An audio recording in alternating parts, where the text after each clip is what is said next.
Gigibo na sa aga ang Grand Marian Procession sa syudad ni Naga Katakod kan selebrasyon kan Peña Francia de Mayo. Tanganing aramon ang iba pang mga preparasyon asin mga dapat lauman sa aktibidad.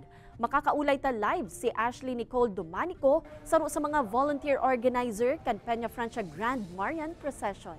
Diyos marhay na hapon po, Miss Ashley. Just marhay na hapon man po. Yes, ma'am, pira na po sa presente ang imahen na maiba sa Grand Marian Procession. Asin, sain po hali ang mga ini. Sa ngunyan po, igwa kitang 51 na mga imahe hali sa manlain-lain na Archdiocese sa Pilipinas. Arog po kang Manila, Cavite, asin Ilocos. Asin may maabot pa pong mga imahe hali sa Cebu.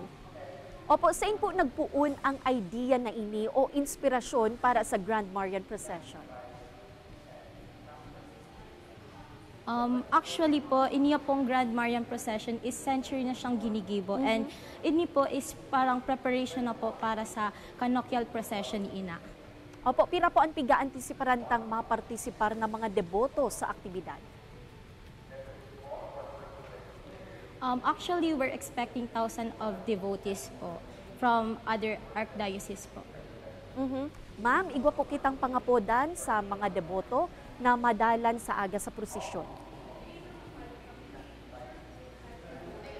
Yes po, nangangapudan po kami sa mga deboto na magpartisipar asin makisumaro para sa gigibuhon tang Grand Marian Procession sa aga nagaganapon sa alas 5 na hapon. Para mas maging makabuluhan po iniya asin mapagayon niya to ang pagselebrar sa tuyang Peña Francia de Mayo. Alright, Diyos mabalos po, Miss Ashley Nicole Domanico, saro sa mga volunteer organizer kan Peña Francia Grand Marian Procession.